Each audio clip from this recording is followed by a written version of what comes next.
بسم اللہ الرحمن الرحیم۔ حضرت ابو سعید خدری رضی اللہ تعالی عنہ کی روایت کا مفہوم ہے کہ نبی کریم صلی اللہ علیہ وسلم نے ارشاد فرمایا کہ قیامت والے دن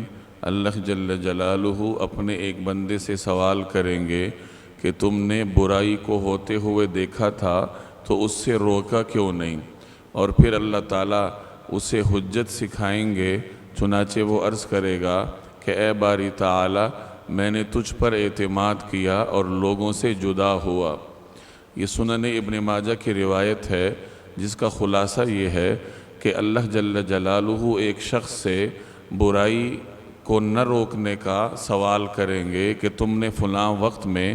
اپنے سامنے برائی کو ہوتے ہوئے دیکھا تو اس سے روکا کیوں نہیں؟ جب وہ بندہ جواب نہیں دے پائے گا تو اللہ تعالیٰ بذات خود اسے جواب سکھائیں گے، چنانچہ وہ عرض کرے گا کہ اے باری تعالیٰ، میں نے تجھ پر اعتماد کیا اور لوگوں سے جدا ہوا، جس کی وجہ سے میں برائی سے نہ روک سکا۔ اس روایت سے دو باتیں معلوم ہوتی ہیں۔ پہلی بات یہ کہ برائی سے روکنا اور اچھائی کا حکم دینا یہ اس امت کے ہر فرد کی بنیادی ذمہ داری ہے، اور یہی وہ ذمہ داری ہے جس کی وجہ سے اللہ تبارک و تعالی نے اس امت کو بہترین امت کہا ہے، اور اس ذمہ داری کو انجام نہ دینے پر قیامت والے دن اللہ تبارک و تعالی سوال بھی کرے گا کہ تم نے فلاں وقت میں اپنے سامنے برائی کو ہوتے ہوئے دیکھا تو اس سے روکا کیوں نہیں؟ اور دوسری بات یہ معلوم ہوتی ہے کہ اللہ جل جلالہ اپنے بندوں پر حد درجے مہربان ہے،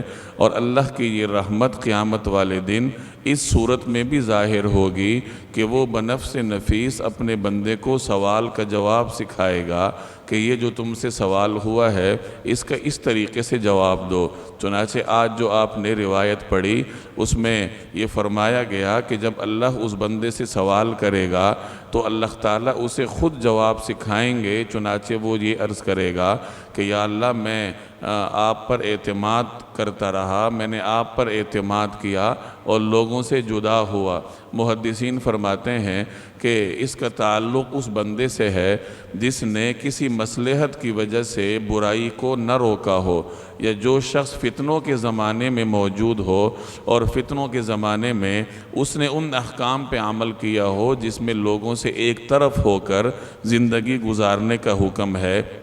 چنانچہ وہ یہی عرض کرے گا کہ یا اللہ، میں نے آپ پہ اعتماد کیا اور لوگوں سے ایک طرف ہو کے زندگی گزاری، جس کی وجہ سے میں برائی سے نہ روک سکا۔ تو میرے اور آپ کے لیے اس روایت میں درس یہ ہے کہ برائی سے خود بھی رکیں، کسی قسم کی برائی ہمارے جسم سے، ہماری زبان سے سرزد نہ ہونے پائے، اور جتنا ہم سے ہو سکے اپنے ماحول کو برائیوں سے پاک کرنے کی کوشش کریں، مصلحت کے ساتھ، محبت کے ساتھ اپنے دوستوں کو، تعلق والوں کو سمجھائیں اور ان کو برائی سے روکنے کی فکر کریں۔ اللہ جل جلالہ عمل کرنے کی توفیق دے۔